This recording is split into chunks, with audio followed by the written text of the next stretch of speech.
고린도전서 11장 23절로 29절 말씀 함께 봉독하시며 봤습니다. 내가 너희에게 전한 것은 주께 받은 것이니 곧 주 예수께서 잡히시던 밤에 떡을 가지사 축사하시고 떼어 이르시되 이것은 너희를 위하는 내 몸이니 이것을 행하여 나를 기념하라 하시고 식후에 또한 그와 같이 잔을 가지시고 이르시되 이 잔은 내 피로 세운 새 언약이니 이것을 행하여 마실 때마다 나를 기념하라 하셨으니 너희가 이 떡을 먹으며 이 잔을 마실 때마다 주의 죽으심을 그가 오실 때까지 전하는 것이니라. 그러므로 누구든지 주의 떡이나 잔을 합당하지 않게 먹고 마시는 자는 주의 몸과 피에 대하여 죄를 짓는 것이니라. 사람이 자기를 살피고 그 후에야 떡을 먹고 이 잔을 마실지니 주의 몸을 분별하지 못하고 먹고 마시는 자는 자기의 죄를 먹고 마시는 것이니라. 아멘.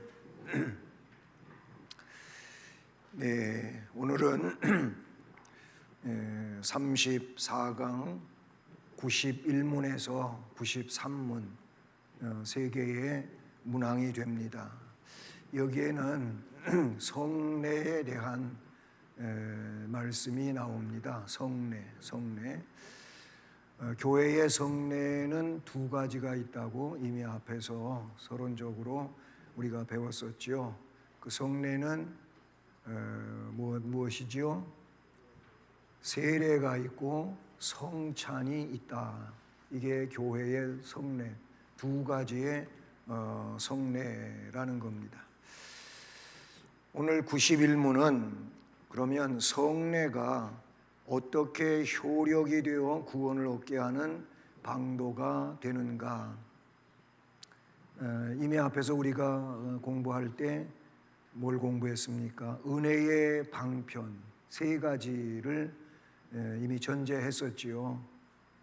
그 은혜의 방편 세 가지는 첫째는 말씀이었어요. 그 다음에 두 번째가 성례이고 세 번째가 기도. 말씀은 이미 공부했고요. 이제 두 번째 내용이 성례인데 그 성례가 은혜의 방편이라 그랬잖아요. 그럼 어떻게 효력이 되어 구원을 얻게 하는 방도가 되느냐라는 겁니다. 그 답으로 제시되는 내용이 읽어보십니다.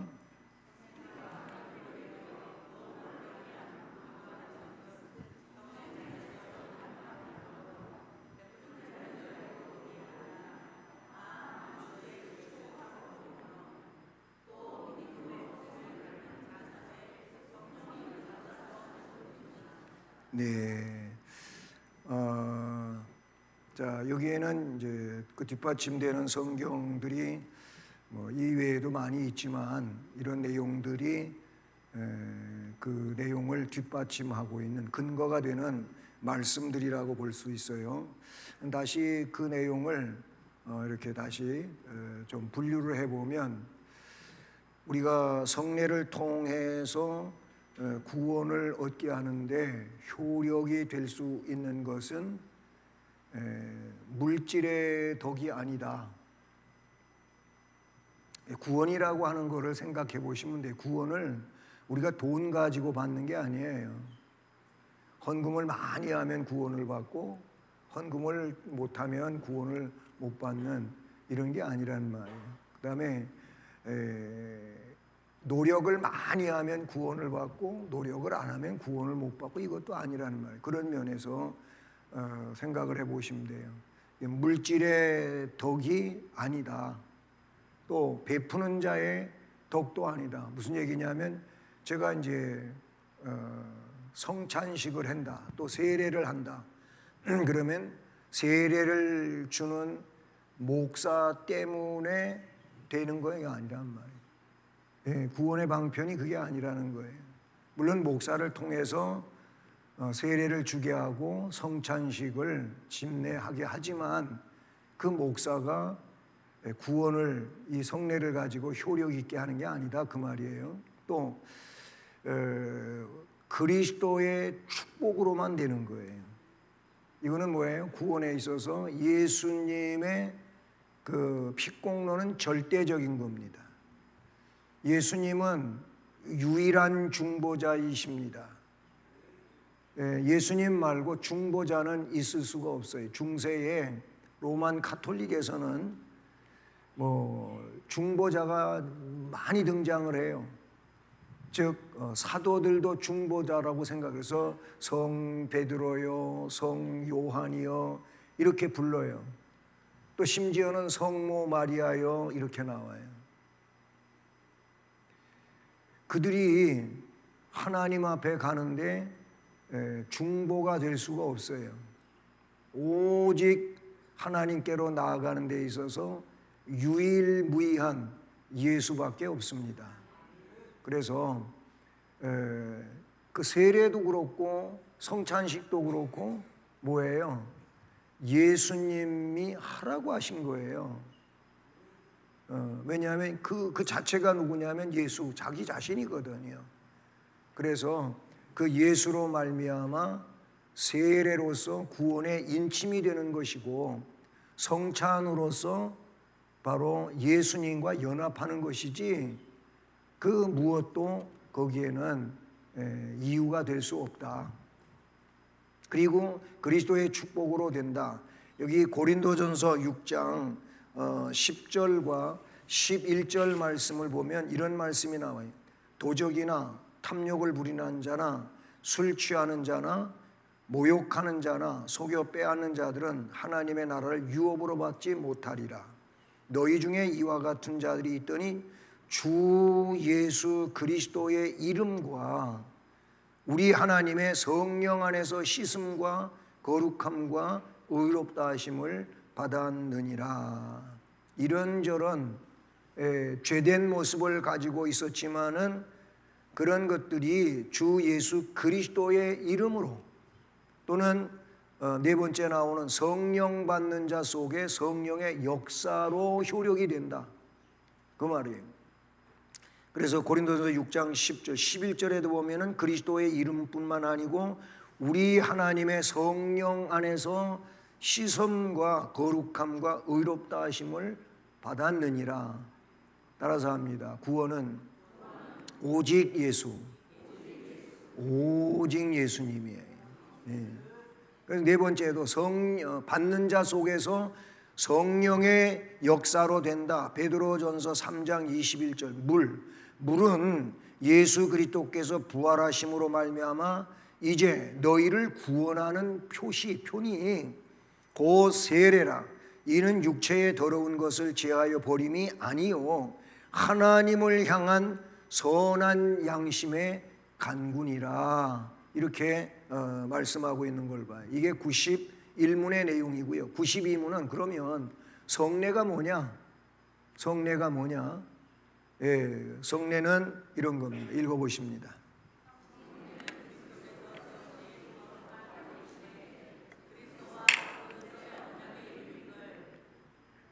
깨닫는 표로서 표시하여 인처 신자들에게 적용하는 것이다. 아멘. 성례가 뭐냐라고 할 때 그리스도께서 세우신 거룩한 예식이다. 세례도 그렇고 성찬도 그래요. 세례는 예수님 승천 직전에 마태복음 28장이 마지막 장이고 그리고 28장 19절 20절 여기에는 마지막이에요. 마태복음 마지막 부분인데 거기 보면 그러므로 너희는 가서 모든 민족을 제자로 삼아서 아버지와 아들과 성령 즉 삼위 하나님의 이름으로 세례를 베풀고 세례를 베풀라 그랬어요. 세례 요한에게 세례를 예수님 받으셨죠. 세례 요한이 예수께 세례를 베풀려고 하지를 않았어요. 그때 예수님은 왜 그러느냐 나한테 세례를 베풀어라. 그렇게 하야 뭐예요? 성경을 이루는 것이다 라고 말하므로 세례 요한이 예수님께 세례를 베풀어요. 그러니까 세례는 예수님이 받으시기도 했지만은 동시에 예수님은 이 세례를 계속 베풀 것을 사도들에게 명령하셨어요. 그래서 그리스도께서 세우신 거룩한 예식이 세례고, 뭐 어느 누가 교회 지도자인 누가 그냥 세례를 해야 되겠다 그래서 한 게 아니에요. 주님이 하라고 명령하신 내용이. 성찬도 마태복음 26장에 그 유월절 마지막, 예수님이 그 공생의 마지막 유월절이지요. 그 유월절 때 어디서 유월절 잔치를 베풀기를 원하십니까? 제자가 예수님께 물은 적이 있어요. 그때 예수님이 지시를 하지요. 지시를 하는 그런 내용이 마태복음에 나와요. 그리고 그 자리에서 이게 바로 목요일 날 저녁이란 말이죠. 거기서 뭐 요한복음 경우에 세족식도 하고 그러지 않습니까? 마태복음 26장의 경우는 이렇게 돼 있어요. 그들이 먹을 때 예수께서 떡을 가지사 축복하시고 떼어 제자들에게 주시며 이르시되, 주님이 그랬어요. 이걸 받아 먹어라. 이것은 내 몸이니라. 우리 성경에는 그 떡을 축복하시고 떼어서 제자들에게 줘 떡으로 나와요. 우리 한국에는 빵보다 떡이죠. 빵은 이게 유럽에서 이제 그 식사로 통용이 되는 거예요. 그 파리 같은 데 가보면은 아침에 벌써 빵 가방을 하나 메고 다니는 거예요. 그때 맛있는 빵이 나온다고 해가지고 빵 가방을 메고 나와서 그 빵 가방에다가 빵을 사가지고 뭐 이 바게트 빵 같은 거 말이에요. 기 따른 거. 그거 사가지고 그리고 메고 다녀요. 그리고 나중에 그거 가지고도 저녁에 집으로 가기도 하고 그런단 말이에요. 유럽은 빵인데 우리나라는 떡이잖아요. 떡. 뭐 빵이 별로 있었습니까 옛날에? 그래서 떡으로 번역을 했는데 빵이죠. 빵이에요. 그리고 뭡니까? 원래 그 유월절에는 무교병을 먹어요. 유교병이야. 유교가 뭐예요? 누룩이 들어갔다 있을 유. 그래서 누룩 들어간 거를 유교병이라. 병은 떡병자예요. 이미 우리나라에서 번역할 때 병으로 그렇게 옛날 한문으로 썼단 말이죠. 근데 유월절 때는 누룩을 집에 두면 안 돼. 전부 누룩을 다 밖에 갔다가 버리든지 그렇게 해야 되는 거예요. 무교병. 그러면 이 무교병이 어떤 거냐? 저는 무교병을 실제로 본 적이 있거든요. 본 적이 있는데 우리나라로 말하면은 개떡이에요. 개떡이에요. 개떡, 보리개떡 그런 거예요. 그런 건데 그게 얼마나 쉽고 또 시간이 지나가면은 딱딱해지고 그렇겠습니까? 그런 비슷한 거라고 보시면 돼요. 그걸 먹는 거예요. 쓴 나물과 함께 고기를 불에 구워가지고 이 무교병을 먹는 거예요. 그건데 어쨌든 마태복음은 우리나라 떡으로 했어요. 떡을 가지사 축복하시고 떼어 제자들에게 주시면서 이르시되 받아 먹으라. 이것은 내 몸이다. 이제 뒤에 나와요. 뭐 화채설도 나오는데 그건 그 뒤에 가서 설명하기로 하고요. 그 다음에 27절에는 잔을 가지사 감사기도 하시고 그들에게 주시며 이르시되 너희가 다 이것을 마셔라. 이것은 죄 사함을 얻게 하려고 많은 사람을 위하여 흘리는 바 나의 피 곧 언약의 피니라. 요한복음 6장을 보면 여기서 떡과 그 피를, 물론 이제 빵이나 떡이고 아니면 포도 주스가 되겠죠. 포도주라고도 할 수 있고요. 그런데 그 떡은 예수님의 몸, 너희를 위하여 찢기는 나의 몸이다. 다른 데 그렇게 또 쓰여지고 있죠. 그 다음에 식후에 잔을 가지시고 또 사례하시고 그 잔을 주시면서 받아 마셔라. 이것은 내가 너희를 위하여 흘리는 언약의 피다. 이렇게 말씀을 하죠. 그러니까 세례도 그렇고 성찬도 그렇고 그리스도께서 세우신, 그리스도께서 제정해 주신 예식이다. 그러면 귀한 예식입니까? 그렇지 않습니까? 뭐 대답을 안 하셔요? 꿀 잡수셨어요? 귀한 예식이죠. 정말 귀한 예식이에요. 그래서 세례를 받는 일도 귀중한 일이고 성찬에 참여하는 일은 더 중요한 거예요. 성찬은 오죽하면 뭐라 그랬냐면은 성찬은 눈으로 보는 설교라고 그렇게 표현을 했어요. 성찬 자체가 눈으로 보는 설교고 직접 주님께 참여하는 이런 일이라고 말할 수 있어요. 네. 두 번째로 그리스도와 그 새 언약의 유익을 깨닫는 표시로 인친 것이다. 도장 찍은 것이다. 그 말이 로마서 4장 11절을 보니까 그가 할례의 표를 받은 것은 무할례 시에 믿음으로 된 의를 인친 것이니 이는 무할례자로서 믿는 모든 자의 조상이 되어 그들도 의로 여기심을 얻게 하려 하심이라. 자, 여기서 말하고 있는 바울 사도가 말하는 이거 아브라함 사건이거든요. 아브라함이 할례를 받아요. 근데 이 할례를 받는 것이 창세기를 봐도 정확히 나오지만은 뭐예요? 할례가 먼저 있었지 않아요. 할례보다도 아브라함이 하나님을 믿어요. 하나님의 말씀을 믿어요. 그래서 그 말씀을 따라서 행동을 해요. 그러니까 믿었기 때문에 행동했다 그 말인데 하나님은 그 믿음을 뭘로 인정을 했냐면 의라고 인정한 거예요. 물론 그게 하나님의 선물이겠죠.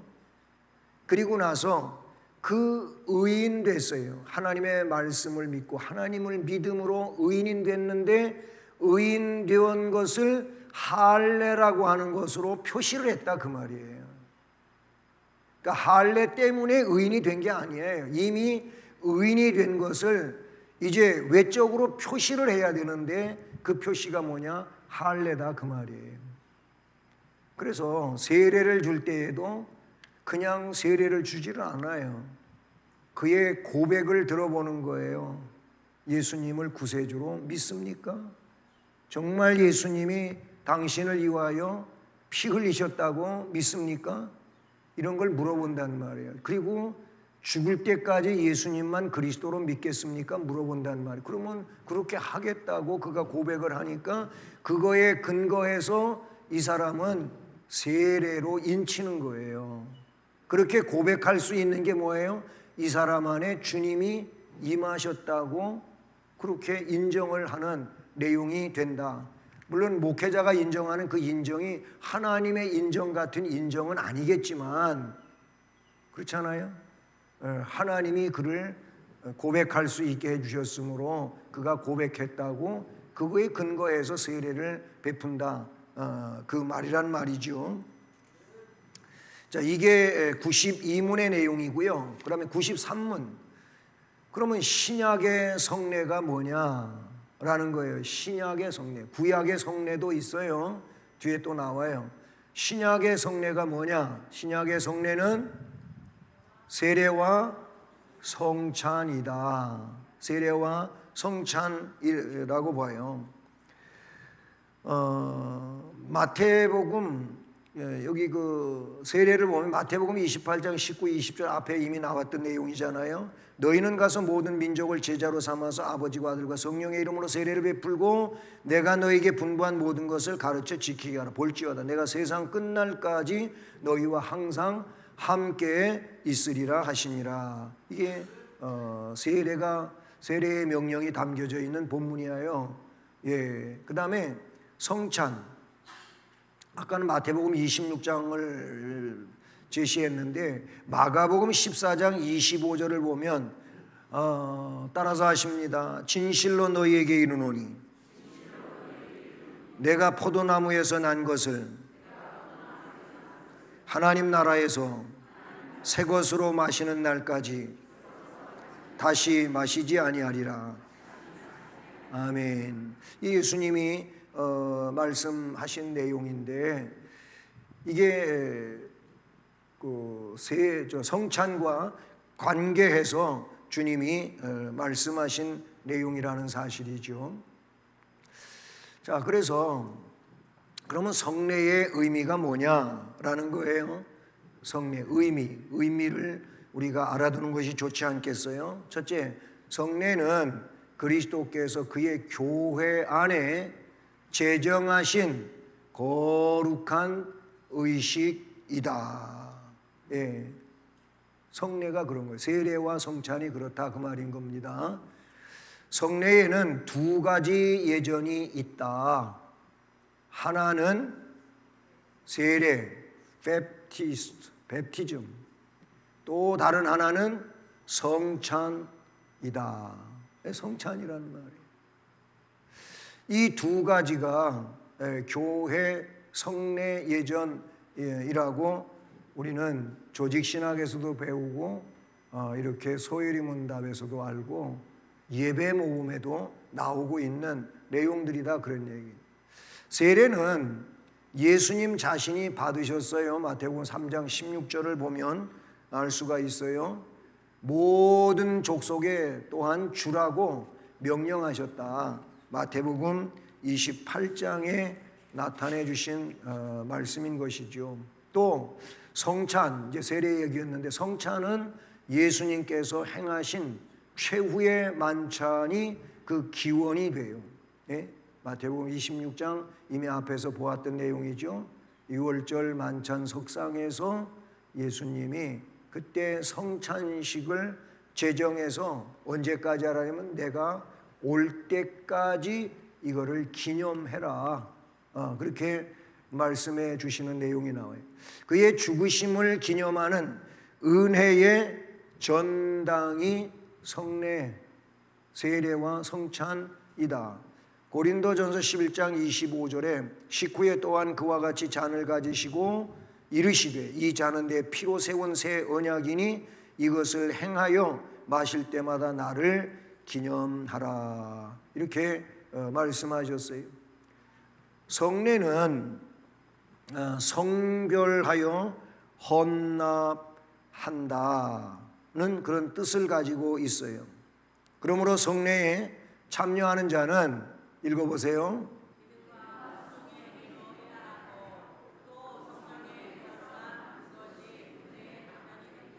네, 그래요. 믿음과 순종의 행위로 해야 됩니다. 또 성령의 역사로만 그것이 은혜의 방편이 된다라는 거예요. 그리고 네 번째, 성례는 구속의 표이고 그리스도와의 맺은 언약의 확인이 되는 겁니다. 출애굽기 12장 13절 내가 애굽 땅을 칠 때 그 피가 너희가 사는 집에 있어서 너희를 위하여 표적이 될지라 내가 피를 볼 때 너희를 넘어간다. 죽음의 재앙이 그 집에 들어가지 장자가 죽는 재앙이 그 집에 들어가지 아니하고 피칠이 되어 있는 그 집은 어떻게 된다?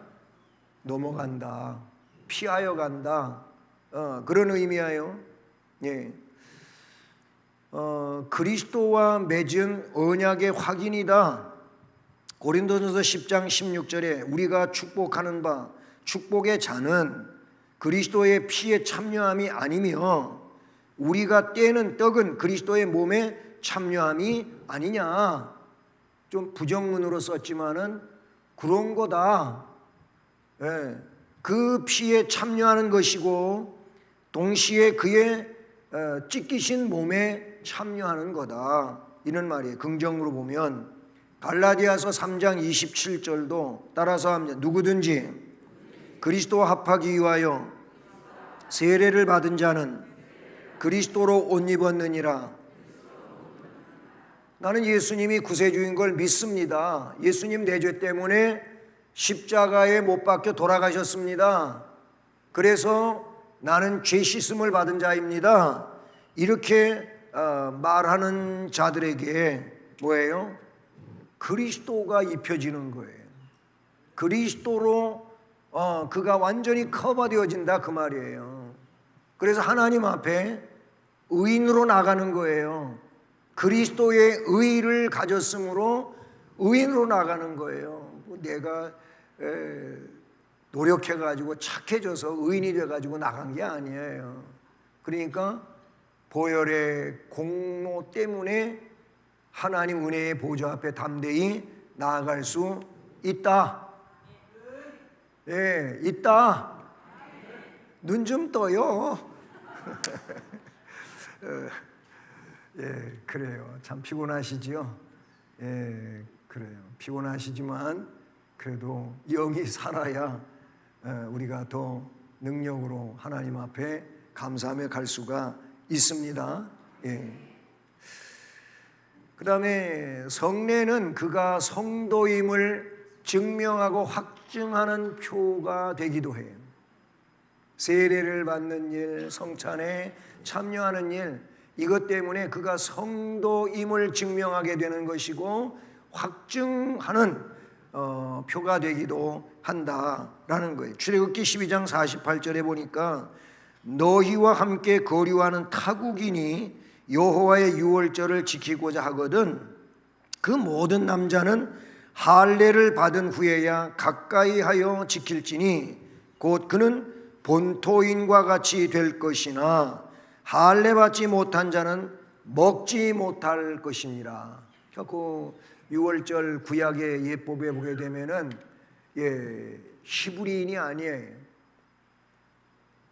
그냥 이방인이었어요.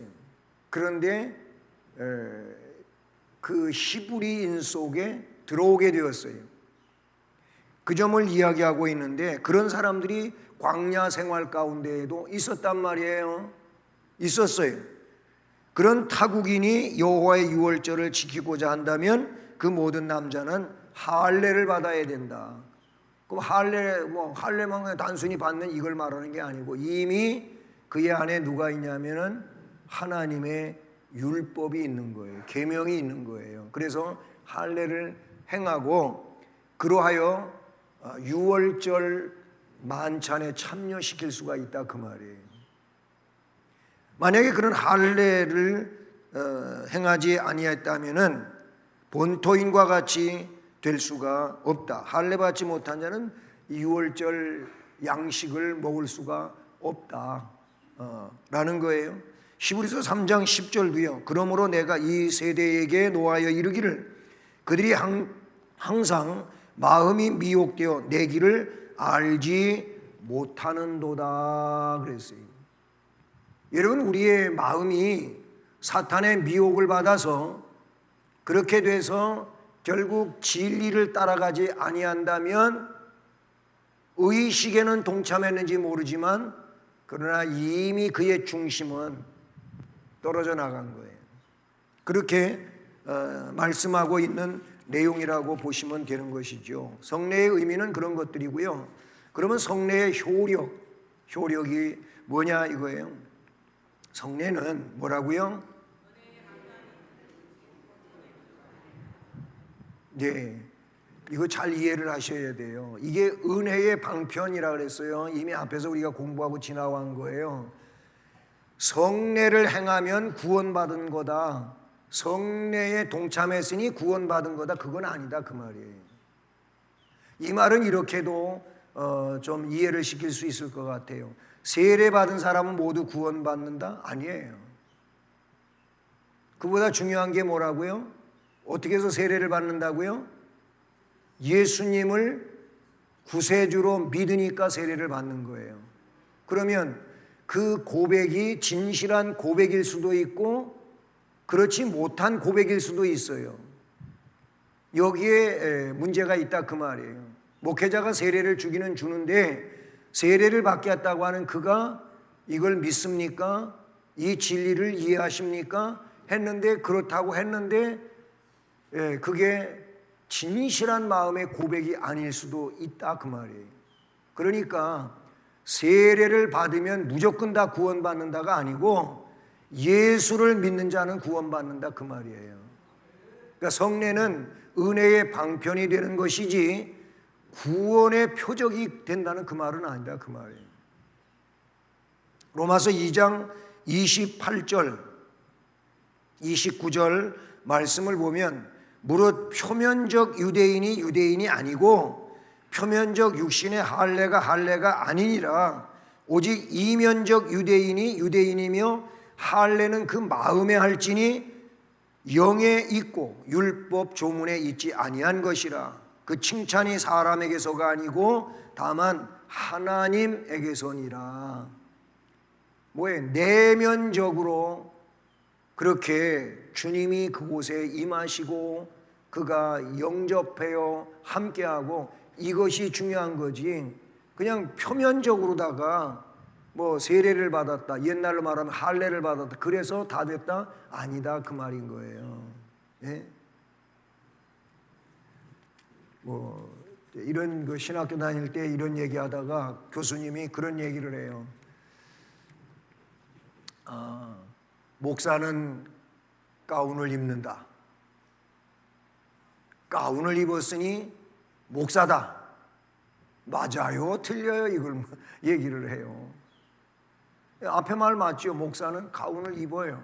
물론 요즘에는 교단 따라서 가운 아예 안 입는 거를 총회법으로 규정한 교단도 있어요. 그 강단에 설 때 가운 사용 안 해. 그 교단은 가운 자체가 없어요. 안 맞춰요, 목회자들. 우리 교단은 근데 가운을 입어요. 대신에 캐톨릭처럼 가운에다가 치장하지 말자. 그거예요. 우리 교단은 가운은 뭐예요? 나를 그 옷으로 덮는다고 하는 의미를 가지고 있는 거예요. 그래서 이제 주일 오전 예배 드릴 때 혹은 성례식을 행할 때는 제가 가운을 입지요. 가운을 입는데 목사는 가운을 입는다. 그러니까 가운을 입었으니까 저 사람은 목사다? 아니에요. 목사는 아닌데 성극하느라고 가운 입을 수도 있어요. 맞잖아요. 그럼 그 사람이 목사 역할을 하는 거지 목사는 아니잖아요. 이런 문제로 조금 비약을 시켜서도 이야기할 수 있는데 세례 받았으니 구원받았다? 아니에요. 그 사람은 구원의 문제는 하나님이 하시는 일이고, 우리는 그냥 그가 고백했으니까 세례를 베푼 것이고 그러니까 구원 받았을 것이다, 받은 자다 이렇게 말할 수 있지만은 그걸 우리가 단안을 내려서 이렇다 저렇다 말할 수 있는 내용이 아니다라는 거예요. 베드로전서 3장 21절 말씀도 아까 얘기 나왔던 거예요. 물은 예수 그리스도께서 부활하심으로 말미암아 이제 너희를 구원하는 편이 곧 세례라. 이는 육체의 더러운 것을 제하여 버림이 아니요 하나님을 향한 선한 양심의 간군이라. 그러니까 우리는 성찬의 경우 캐톨릭에서는 화채설을 주장을 해요. 이 화채설이 뭡니까? 신부가 그 용기에 담겨져 있는 그 성찬의 떡이지요, 떡. 거기는 떡을 만들어서 이렇게 용기에다가 해서 물 속에 이렇게 잠궈놔요. 그러면 그거를 어떻게 고해성사를 한 자들에게 줘요. 고해성사 하는 사람한테는 주지도 않아요. 근데 그걸 받아 먹기 위해서 줄을 지어서 나가가지고 앞에 가서 무릎을 꿇고 혀를 내밀고 있으면 신부가 거기 있는 걸 꺼내가지고 혀에다 이렇게 넣어주는 거예요. 그게 성찬의 떡이지요. 그런데 이 신부가 성찬떡을 만들었어요. 만들고 그걸 가지고 기도를 하면 이 떡이 예수님의 몸으로 바뀐다. 이게 화채설이에요. 안 바뀝니다. 떡은 떡이고 빵은 빵이고 예수님 살은 살이지 안 바뀌는 거예요.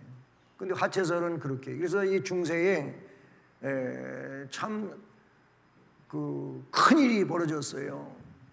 큰일이 벌어져서 무슨 큰일이 벌어졌냐면은 이거를 성찬식을 한 다음에 잘 보관을 하든지 아니면 이걸 빨리 없애버려야 되잖아요. 매립을 하든지 뭘 어떻게 해서 이거를 없애야 하잖아요. 근데 이걸 어떻게 잘못 보관해 가지고 쥐가 먹었단 말이에요.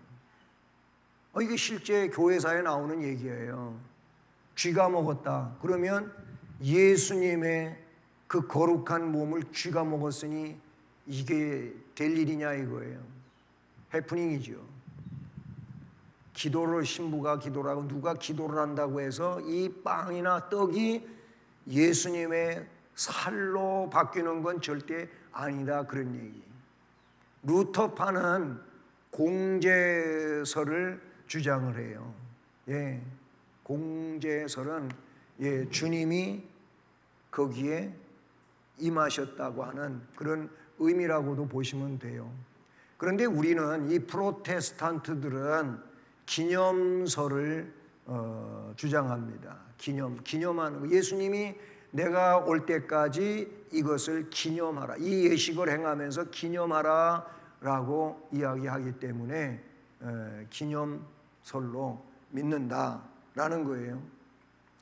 성례가 구원의 관계에 있어서 유효적 수단이 되는 것은 그 자체의 어떤 내재적 능력이나 마술적 힘이 아닙니다.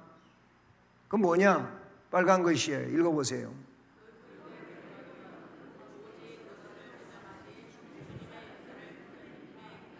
아멘. 그래요. 그 효력의 근거는 오직 그것을 제정하신 주님의 역사를 믿는, 주님을 믿는 믿음에 있는 것이지 그걸 행한다고 뭐 어떤 마술적인 능력 같은 것이 일어나고 그런 게 아니다 라는 거예요.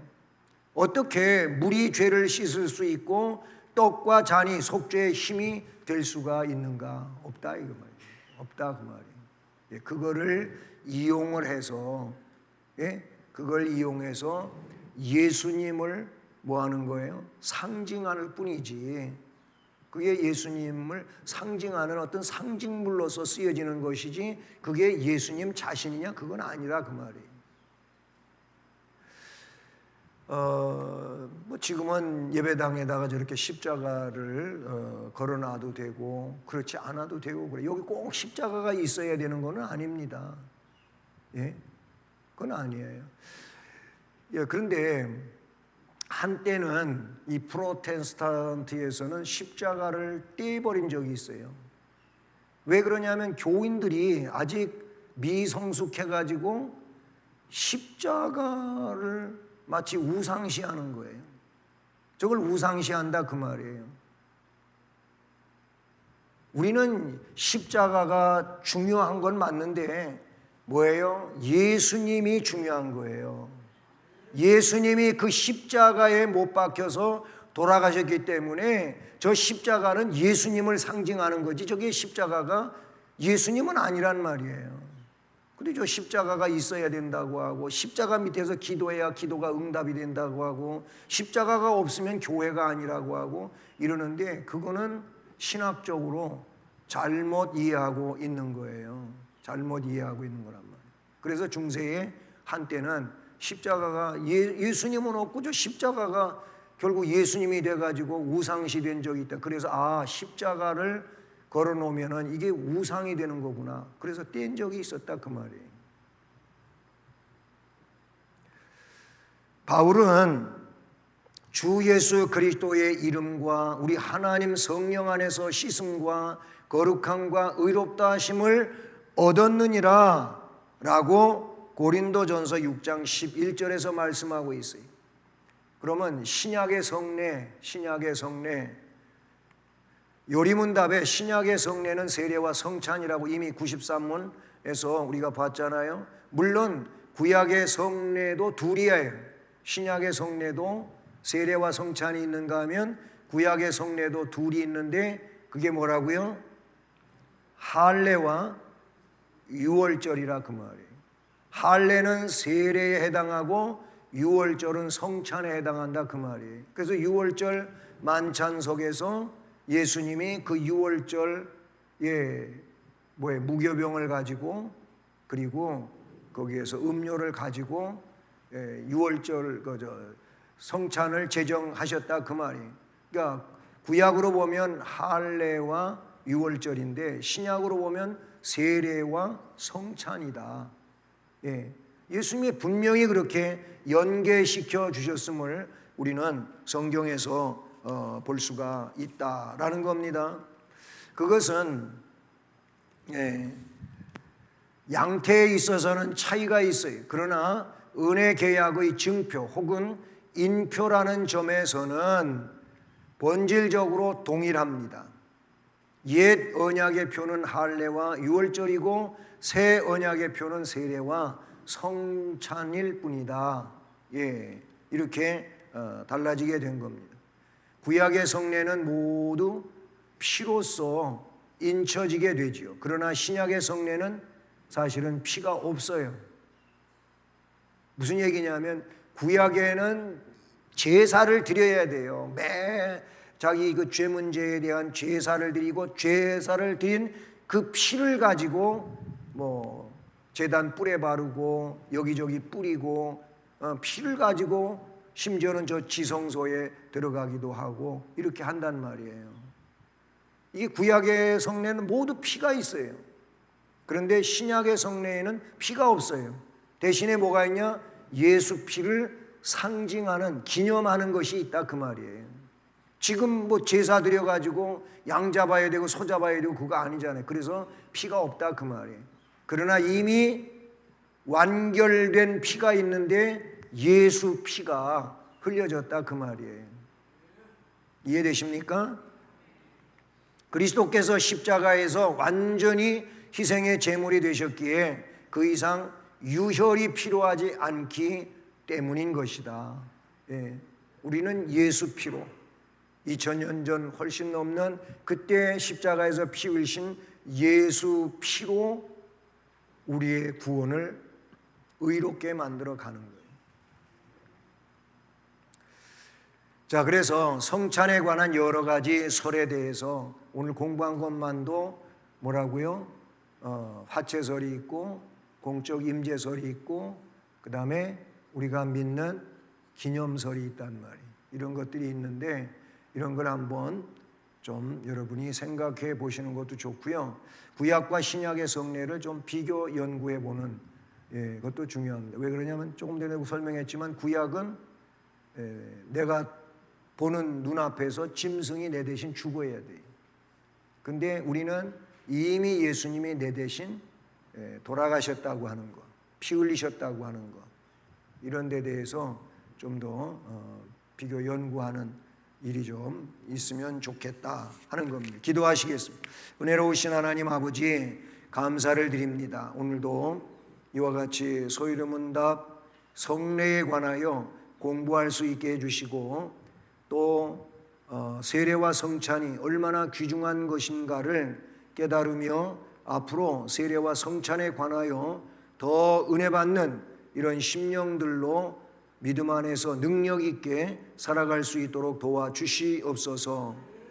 한 주간도 주의 은혜로 살게 하시고 이제 주말에 있을 우리 초등부, 유치부, 여름 성경학교를 우리 하나님 복 주시고 모든 교역자들과 교사들에게 은혜를 더하시고 충만하게 하시고 어린 심령들이 말씀을 통해서 새롭게 세워져 가는 은혜가 있게 하여 주시옵소서. 예수 그리스도의 이름으로 기도드립니다. 아멘.